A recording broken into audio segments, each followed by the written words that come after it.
கோவையில் நடைபெற்ற பள்ளிகளுக்கிடையேயான பேண்ட் வாத்திய குழு போட்டிகள் சிறந்த குழுவினருக்கு பரிசுகள் வழங்கி கௌரவிக்கப்பட்டது.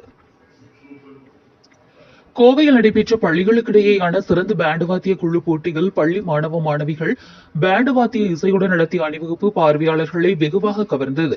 ரோட்டரி கிளப் ஆஃப் கோயம்புத்தூர் சார்பாக பள்ளி மாணவ மாணவிகளின் கலை மற்றும் விளையாட்டு திறன்களை ஊக்குவிக்கும் விதமாக பல்வேறு போட்டிகளை நடத்தி வருகின்றனர்.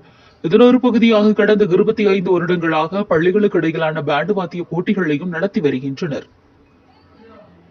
இதன் தொடர்ச்சியாக இந்த ஆண்டுக்கான பேண்டு வாத்திய போட்டி அவிநாசி சாலையில் உள்ள காவலர் பயிற்சி பள்ளி மைதானத்தில் நடைபெற்றது. இதில் 14 பள்ளிகளில் இருந்து பேண்டு வாத்திய குழு மாணவ மாணவியர் கலந்து கொண்டனர். போட்டியில் கலந்து கொண்ட மாணவ மாணவிகள் வண்ணமயமான பேண்டு வாத்திய சீருடை அணிந்தபடி போட்டியில் தங்கள் இசை திறமை, உடல் வலிமை மற்றும் ஒழுக்கத்தை நேர்த்தியாக வாசித்து அணிவகுப்பு நடத்தினர். கலப்பு மற்றும் மாணவர் குழு, மாணவியர் குழு என்று 3 பிரிவுகளில் நடைபெற்ற போட்டிகளில் கலப்பு பிரிவில் பிஷப் பிரான்சிஸ் பள்ளி, மாணவியர் பிரிவில் அபிலா மெட்ரிக் பள்ளி, மாணவர் பிரிவில் ஏவிபி பள்ளி ஆகியோர் முதலிடம் பெற்றனர். தொடர்ந்து வெற்றி பெற்ற குழுவினருக்கு பரிசுகள் வழங்கும் விழா காவலர் பயிற்சி மைதானத்தில் நடைபெற்றது.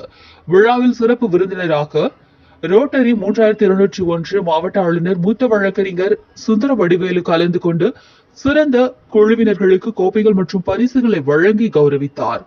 நிகழ்ச்சிகள் ரோட்டரி கிளப் ஆஃப் கோயம்புத்தூர் தலைவர் ராம்குமார், செயலாளர் சவுண்டப்பன், திட்டத் தலைவர் பாலசுப்ரமணியன் உட்பட ரோட்டரி சங்க நிர்வாகிகள் கலந்து கொண்டனர்.